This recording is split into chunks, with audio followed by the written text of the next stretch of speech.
Sayyidina Muhammad. Bismillahirrahmanirrahim. Assalamualaikum warahmatullahi wabarakatuh. Alhamdulillah. Alhamdulillahilladzi an'amana bi ni'matil iman wal islam. Asyhadu an la ilaha illallah wahdahu la syarika lah, wa asyhadu anna sayyidana wa nabiyyana Muhammadan abduhu wa rasuluhu la nabiyya ba'dah. Allahumma shalli ala sayyidina Muhammad wa ala alihi wa sahbihi wa man tabi'ahu bi ihsanin ila yaumiddin, amma ba'd. Jamaah Masjid Baitus Salam yang dimuliakan Allah Subhanahu wa Ta'ala, alhamdulillah kita bersyukur kepada Allah Subhanahu wa Ta'ala dipertemukan kembali di dalam majlis ilmu, majlis zikir untuk meningkatkan ma'rifat kita kepada Allah dan juga Rasulullah Sallallahu Alaihi Wasallam, dengan harapan kita terus meningkat ibadah kita, terus meningkat taqarrub kita kepada Allah Subhanahu wa Ta'ala, semakin semangat meneladani baginda Nabi Muhammad Sallallahu Alaihi Wasallam. Bapak Ibu yang dimuliakan Allah Subhanahu wa Ta'ala, insyaallah kita akan membahas satu perjalanan hidup baginda Nabi Muhammad sallallahu alaihi wasallam, melanjutkan dari pembahasan sebelumnya tentang Rasulullah membawa dagangan Sayyidah Khadijah radhiyallahu anha. Kita akan melanjutkan pembahasan tentang Rasulullah ikut serta bersama-sama dengan orang-orang Quraisy untuk membangun Ka'bah. Rasulullah ikut serta di dalam membangun masjid, dan ini salah satu teladan bagi kita. Diriwayatkan bahwa Rasulullah Sallallahu Alaihi Wasallam ikut secara aktif, ikut aktif dalam membangun Ka'bah. Dan Ka'bah itu adalah tempat suci yang pertama, rumah Allah yang pertama. Kalau kita melihat gambar Masjidil Haram itu kan luasnya, kemudian ada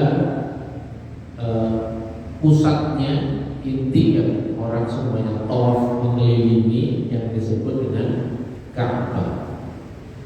Makanya kalau kita merujuk kepada ayat Al-Quran, A'udzu billahi minasyaitonir rajim, Inna awwala baitin wudi'a lin-nasi lalladzi bi Bakkah mubarakan wa hudan lil-'alamin.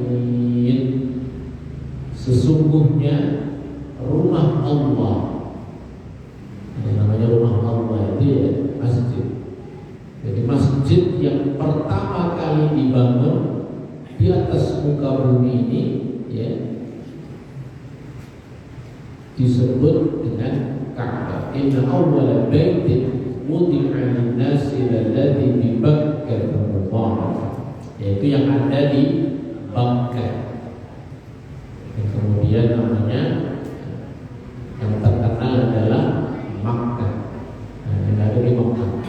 Kota Makkah itu menjadi istimewa karena di dalamnya ada Masjidil Haram. Masjidil Haram menjadi istimewa karena di dalamnya ada Ka'bah. Jadi kalau Ka'bah nggak ada, orang nggak mungkin datang berbondong-bondong datang ke Makkah untuk pergi haji, gitu ya. Jadi ini awal pertama kali diletakkan rumah Allah yang pertama, yaitu Masjidil Haram, yang batas wilayahnya itu adalah Ka'bah. Jadi masih kecil, gitu ya. Beda dengan sekarang yang mengalami perluasan demi perluasan. Nah, di sini kita ingin meneladani yang mengetahui perjalanan hidup Rasulullah. Artinya Rasulullah itu bukan pribadi yang menyendiri, gitu ya. Tetapi Rasulullah itu adalah pribadi yang gaul, membaur dengan masyarakat. Kalau ada kegiatan sosial, berarti Rasulullah itu rajin. Nah, gitu ya. Jadi kalau kita ada panggilan kantor, itu nyunah, ya, gitu ya. Ngikuti teladani Nabi Muhammad SAW. Ada panggilan pengumuman masjid lagi butuh makanan buat orang-orang yang lagi kerja bakti, ibu-ibu, bapak-bapak sibuk menyiapkannya. Inilah teladan yang dilakukan oleh baginda Nabi Muhammad SAW. Gitu ya. Jadi pentingnya kita mempelajari perjalanan hidup Nabi Muhammad. Begitu. Ada Nabi Muhammad itu bukan orang yang di rumah diam sendiri sama istrinya, tidak. Tapi Rasulullah itu adalah aktif di masyarakat, ya, membaur dengan masyarakat, dekat dengan masyarakat. Kali ini disebutkan dalam perjalanan hidup Nabi Muhammad SAW. Ya. Dan membangun Ka'bah ini bukanlah yang pertama, tetapi membangun Ka'bah itu sejak dulu Ka'bah itu dibangun. Gitu. Ada yang meriwayatkan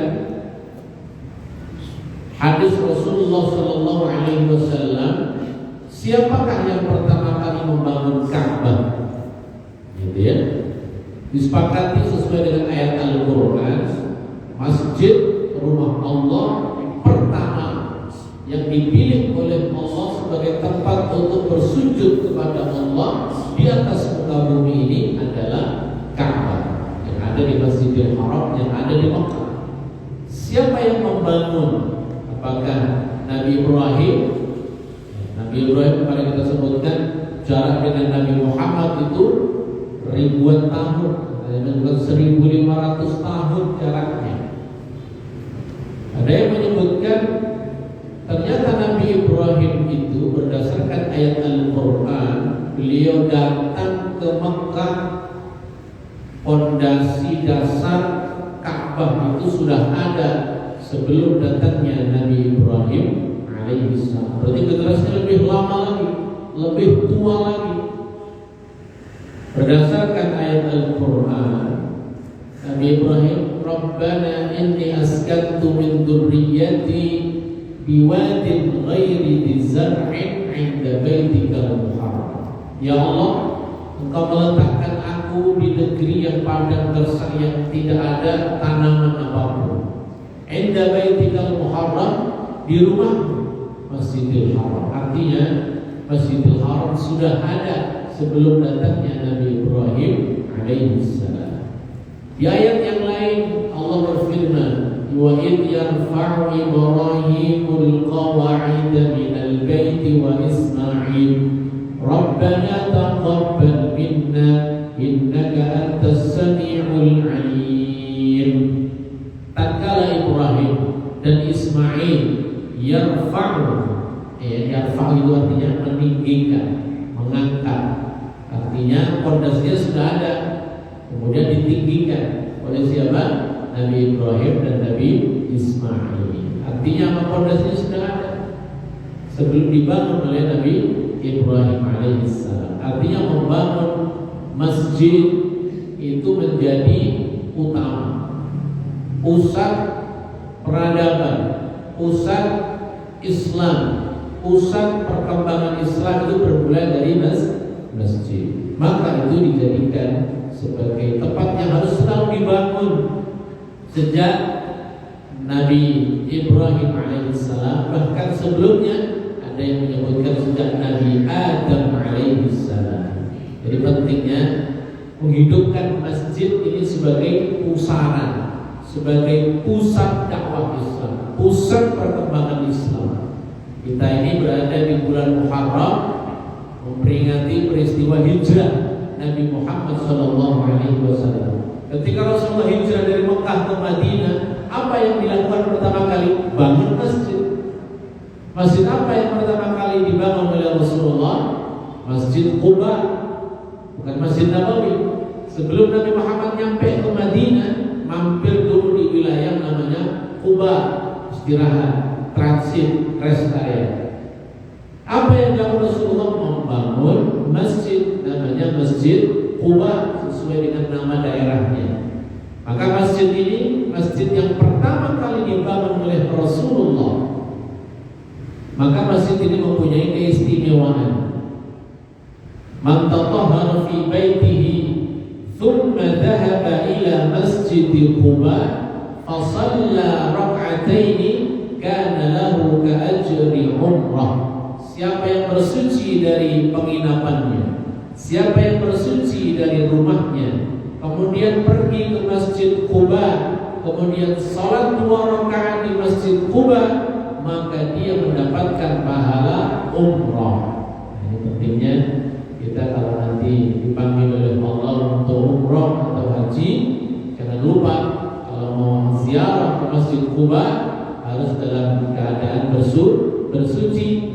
Kemudian nyampe sana langsung sholat 2 rakaat, jangan sibuk dengan aktivitas yang lain, langsung sholat 2 rakaat. Kalau itu kita lakukan, maka kita mendapatkan pahala umrah. Nah, ini pentingnya kita mengetahui ilmu tentang fadilah atau keutamaan Masjid Quba, masjid yang pertama kali dibangun oleh baginda Nabi Muhammad SAW. Nabi Adam membangun rumah Allah, membangun masjid untuk dijadikan sebagai pusat dakwah Islam, pusat penyebaran Islam, pusat perkembangan Islam, bahkan pusat untuk kesejahteraan masyarakat yang ada di sekeliling masjid. Ya, maka kita bagaimana kita berupaya masjid ini bangunannya dibangun bagus, kemudian dibangun juga jamaahnya, dibangun juga orang-orangnya yang sholat agar ramai, agar penuh. Jangan sampai dibangun masjid yang besar jadi kelihatan oblong-oblong, karena semakin kelihatan sedikit jemaahnya. Maka kita tingkatkan, mudah-mudahan dengan dibangun masjid, diberikan fasilitas ibadah yang nyaman, mudah-mudahan semakin banyak orang yang datang ke masjid, makmur masjidnya, ya, kegiatannya banyak untuk masyarakat, untuk pembelajaran, untuk kesejahteraan, semuanya. Itulah pusat masjid yang kita memaknainya bagaimana dulu masjid dari dulu sampai dengan sekarang ini menjadi pusat perubahan, pusat peradaban Islam yang luar biasa. Jamaah sekalian yang dimuliakan Allah Subhanahu wa taala. Berdasarkan hadis Rasulullah SAW, ketika Rasulullah ditanya oleh sahabat Abu Dzar, "Ya Rasulullah, ayyu masjidin wudi'a fil ardi awwalan?" Masjid apa yang pertama kali dibangun di atas muka bumi? Rasulullah menjawab, Al-Masjidul Haram. Ini sama dengan ayat Al-Qur'an, hadis Rasulullah sama. Kemudian disebutkan setelah itu dibangun qultu thumma ayyu, setelah itu masjid apa ya Rasulullah? Setelah itu Masjid Al-Aqsa. Di zaman dulu belum ada Masjid Nabawi. Rasulullah masih berada di Makkah, ya, belum ada Masjid Nabawi. Maka yang kedua yang dibangun setelah Masjidil Haram adalah Masjid Al-Aqsa, ya, yang ada di Palestina. Nah, setelah kemudian sekian tahun Ka'bah mengalami kerusakan ketika Allah utus Nabi Ibrahim berdakwah di Mekah, ya, untuk memuliakan masjid Allah. Nabi Ibrahim sebelum datang ke Mekah, Nabi Ibrahim dakwahnya di mana? Di Palestina, di Baitul Maqdis. Disebutkan oleh Rasulullah Muhajar Ibrahim, tempat hijrahnya Nabi Ibrahim itu di Palestina, di Baitul Maqdis. Untuk apa? Untuk memuliakan Masjidil Aqsa. Jadi Masjidil Aqsa sudah ada sebelum datangnya Nabi Ibrahim. Maka ketika Nabi Ibrahim berdakwah di Makkah, berdakwah di Baitul Maqdis, kemudian memakmurkan Masjid Baitul Maqdis, kemudian diangkat derajatnya oleh Allah Subhanahu wa taala, inni ja'iluka lin-nasi imama. Saya jadikan engkau Ibrahim sebagai pemimpin manusia. Sampai Nabi Ismail lahir di Palestina, lahir di Baitul Maqdis, kemudian ada perintah untuk melanjutkan dakwah di Mekah. Ketika di Mekah apa yang dilakukan? Bangun masjid, bangun Ka'bah tadi. Ya, wa idh yarfa'u Ibrahimul qawa'ida minal baiti wa Ismail, Rabbana taqabbal minna innaka antas samiul 'alim. Dibangun oleh Nabi Ibrahim bersama dengan Nabi Ismail. Kemudian Nabi Ibrahim alaihissalam bangun, generasi berikutnya Ka'bah ini mengalami kerusakan. Ada peperangan, ya, peperangan untuk perang berhala. Karena di sana dibangun berhala setelah generasi Nabi Ibrahim, ya. Ketika Nabi Ibrahim agama tauhid, dan ini menjadi bukti bahwa Ka'bah itu menjadi sangat penting, menjadi sangat utama. Ya, ada dari zaman dulu sampai dengan saat ini menjadi pusat Islam, menjadi pusat tauhid, pusat tauhid yang menyatukan seluruh umat Islam di seluruh dunia, yaitu Ka'bah. Termasuk juga untuk meyakinkan kita menjadi tempat akidah, penguatan akidah tauhid kepada Allah Subhanahu wa taala yang ada di Mekah. Kalau kita lihat fisiknya, Ka'bah itu batu, gitu ya. Ka'bah itu batu. Mungkin ada orang yang nyinyir kepada umat Islam. Orang Islam ngapain mengelilingi batu? Ya. Apa bedanya dengan orang yang mengelilingi menyembah berhala? Nah, ini ya. Di sini dengan kita mempelajari tentang fadilah, keutamaan Ka'bah. Ka'bah itu disebutkan keutamaannya oleh Allah Subhanahu wa taala sebagai rumah Allah yang memang dibangun untuk ibadah, gitu ya. Dan kemudian dijadikan sebagai kiblat.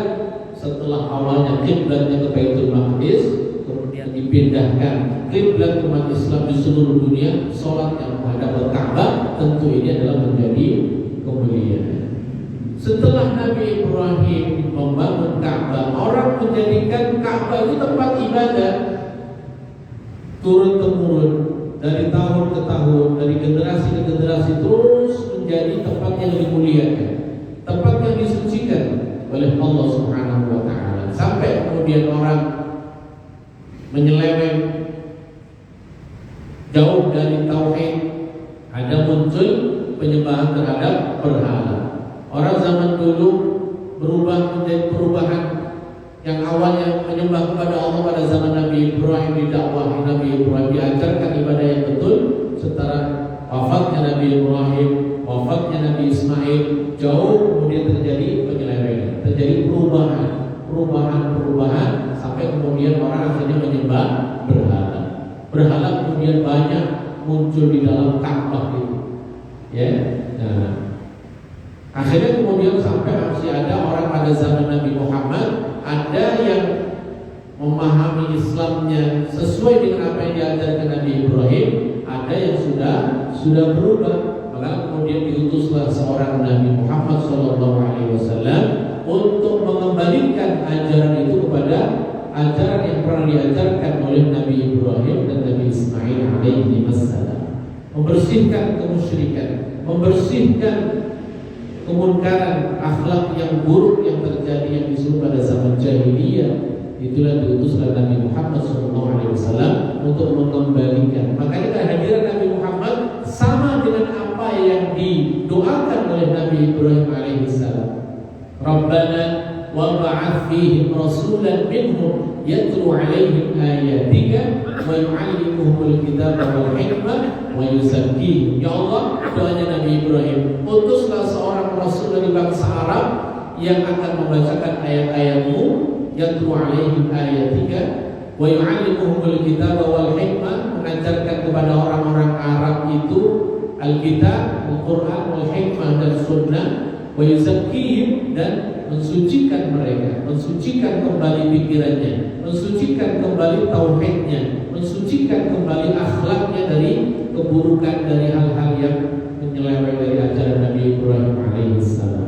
Dan doa itu dikabulkan oleh Allah Subhanahu wa taala dengan lahirnya baginda Nabi Muhammad sallallahu alaihi wasallam yang disebutkan dalam ayat yang lain, "Wallazi ba'atsa fil ummiyina rasulan minhum yatlu 'alaihim ayatihi wa yuzakkihim wa yu'allimuhumul kitaba wal hikmata wa in kanu min qablu lafil dhalalin mubin." Allah mengutus seorang rasul dari kalangan mereka bangsa Arab, yaitu Nabi Muhammad SAW. Satu-satunya Nabi dari bangsa Arab. Yang lain tidak ada. Semuanya diutus kepada Bani Israel. Ini hanya satu-satunya, yaitu baginda Nabi Muhammad SAW.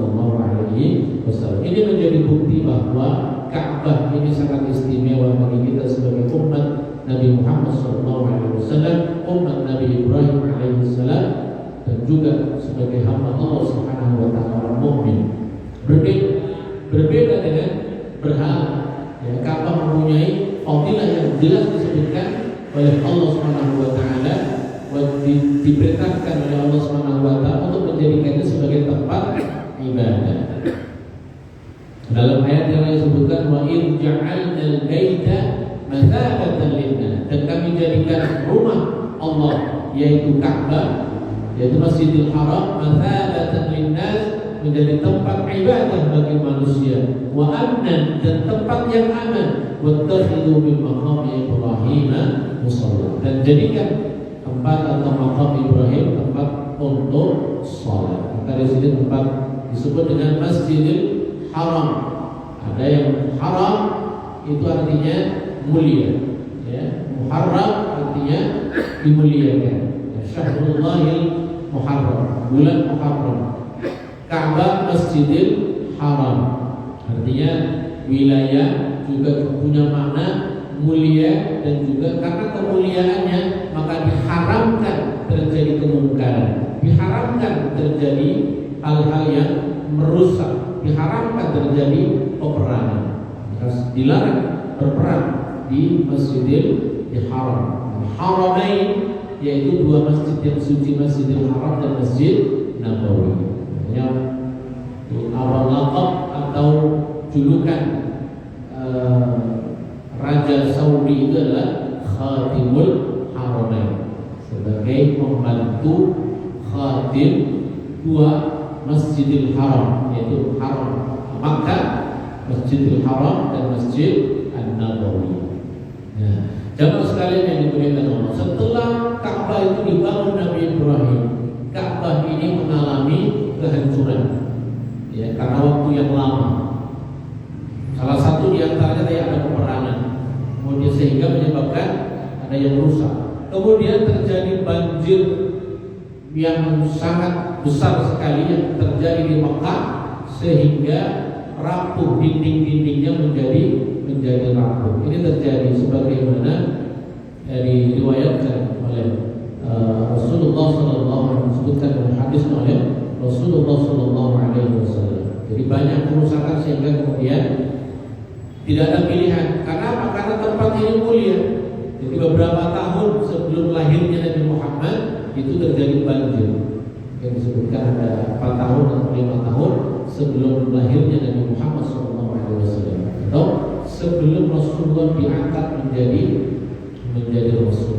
Jadi lama kondisi Ka'bah itu yang sebelumnya menjadi tempat yang dimuliakan, kemudian orang-orang Quraisy tidak ada pilihan lain kecuali membangunnya kembali. Pada masa Rasulullah SAW, berarti ini pembangunan yang generasi setelah Nabi Ibrahim dibangun kembali pada masa Quraisy. Saat itu Rasulullah berusia 35 tahun. Ya. Rasulullah berusia 35 tahun. Disebutkan dalam hadis diriwayatkan dari Jabir bin Abdullah, "Lamma bunyatil Ka'bah dhahaba an-nabiy sallallahu alaihi wasallam wal Abbas yunqilan al-hijarah."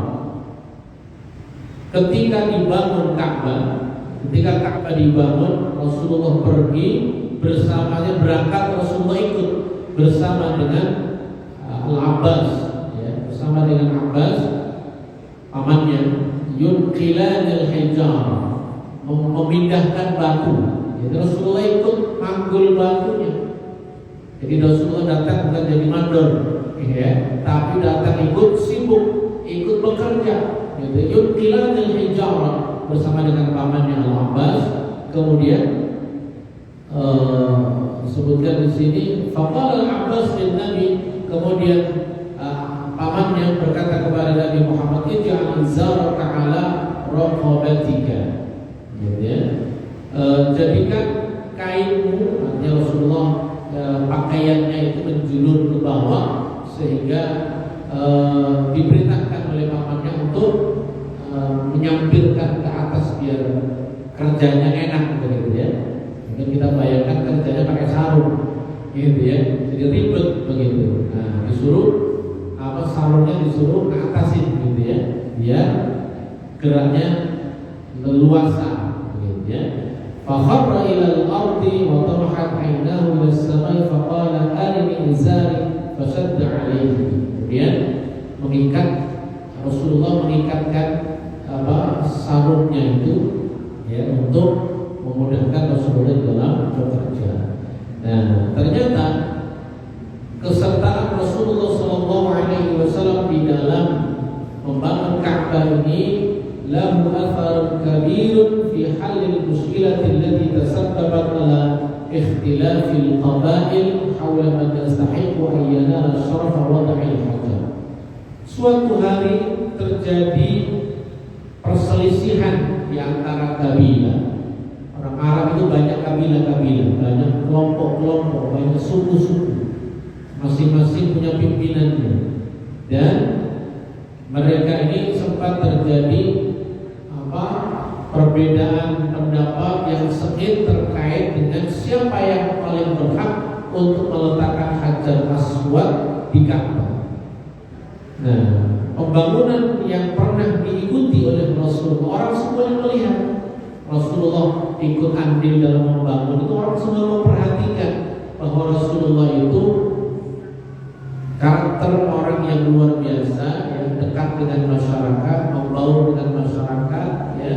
Kemudian ketika terjadi perselisihan, kesertaan Rasulullah tadi ketika membangun masjid itu sangat membantu menyelesaikan masalah.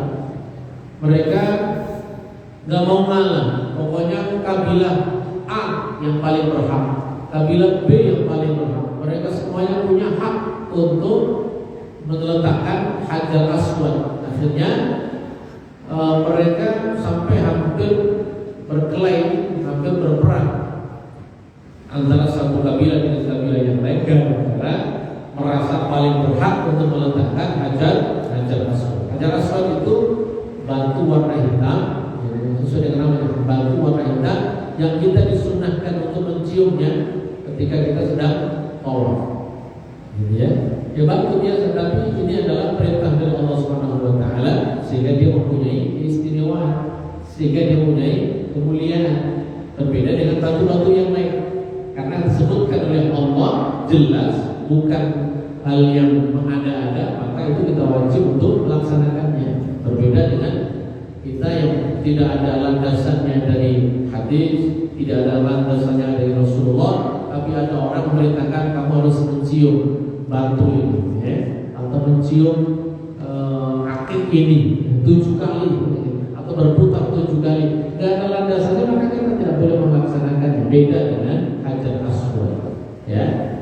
Hajar Aswad sama-sama batu, tapi dia disebutkan oleh Allah Subhanahu wa taala, disebutkan oleh Rasulullah perintah yang jelas, maka itu kemudian wajib kita laksanakan. Hukumnya sunnah, tetapi itu merupakan fadilah, keutamaan yang Allah sebutkan. Baik.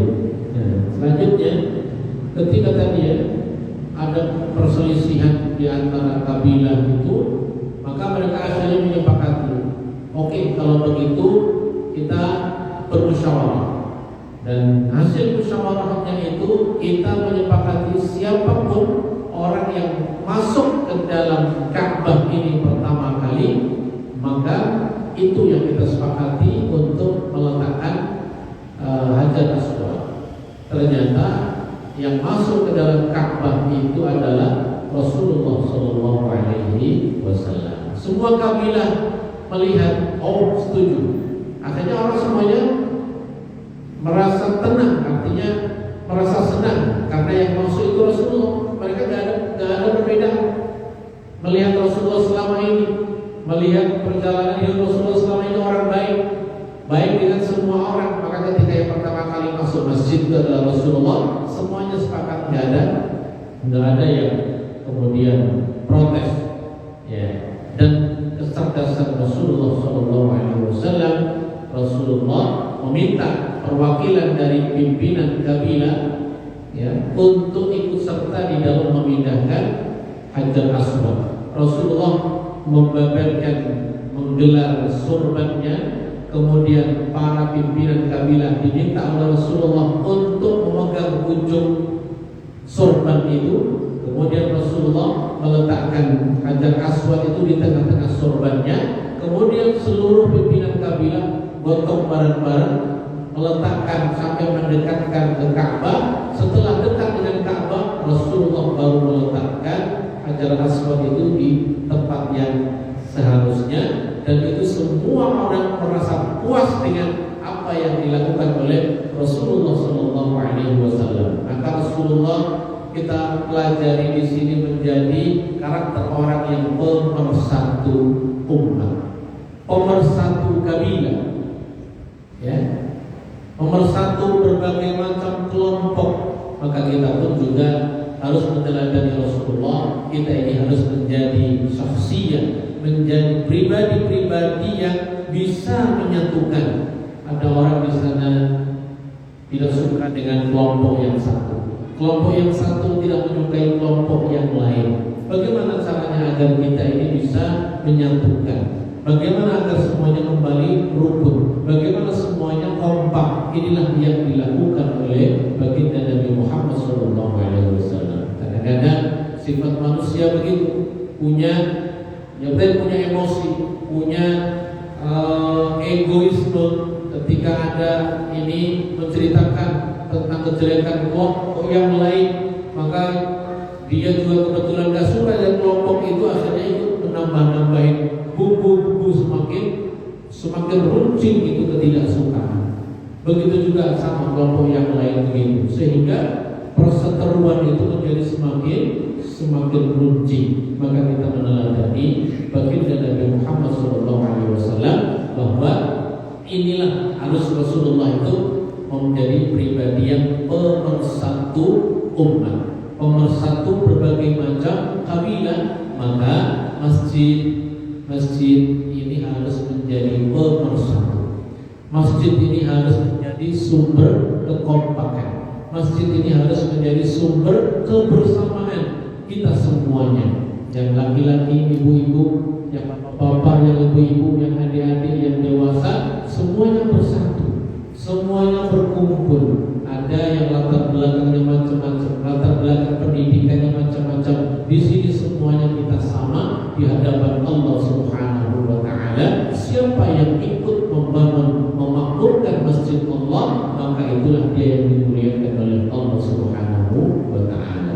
Orang yang berilmu banyak, tetapi kemudian dia tidak mengamalkan ilmunya, tidak ikut andil di dalam memakmurkan masjid Allah, maka dia tidak mendapatkan kemuliaan dari masjid dari Allah Subhanahu wa Ta'ala. Dari sini kita bisa mengambil pelajaran bahwa Ka'bah ini adalah mempunyai kemuliaan, mempunyai kesuciannya, dan dalil yang sangat banyak disebutkan oleh Allah Subhanahu wa Ta'ala dalam Al-Quran dan juga di dalam hadis Rasulullah SAW.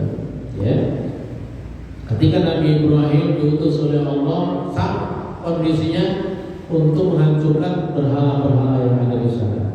Ya, jadikan sebagai tempat ibadah, dibersihkan dari hal-hal yang mungkar. Kemudian yang kedua, pelajaran yang bisa kita ambil dari pelajaran kita adalah bahwa Ka'bah itu setelah dibangun alami kerusakan.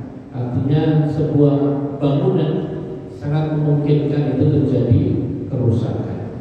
Ketika terjadi rusak, generasi berikutnya pun juga membangun tempat suci, tempat yang dijadikan oleh Allah tempat suci, maka itu wajib kita bangun. Terjadi kerusakan, maka kita bersama-sama untuk membangunnya. Alhamdulillah kita semuanya, bapak-bapak, ibu-ibu, jamaah semuanya, masyarakat di sini semuanya ikut terlibat di dalam pembangunan Masjid Baitus Salam. Maka kita semuanya telah mengamalkan apa yang telah diteladangkan oleh baginda Nabi Muhammad Sallallahu Alaihi Wasallam. Dan ini harus terus kita jaga, dan mudah-mudahan masjid ini Allah terus kirimkan orang-orang yang ikhlas untuk terus menyumbangkan dananya, infak hartanya untuk mempercepat pembangunan masjid ini, dan insya Allah semuanya akan menjadi wasilah pahala yang terus mengalir selama masjid ini digunakan sebagai aktivitas ibadah,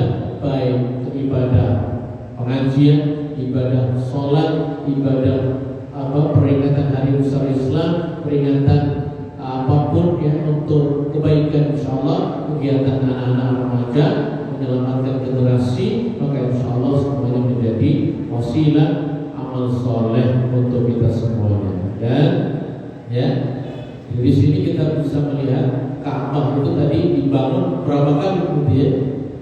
Sebelum Nabi Ibrahim rusak, dibangun Nabi Ibrahim.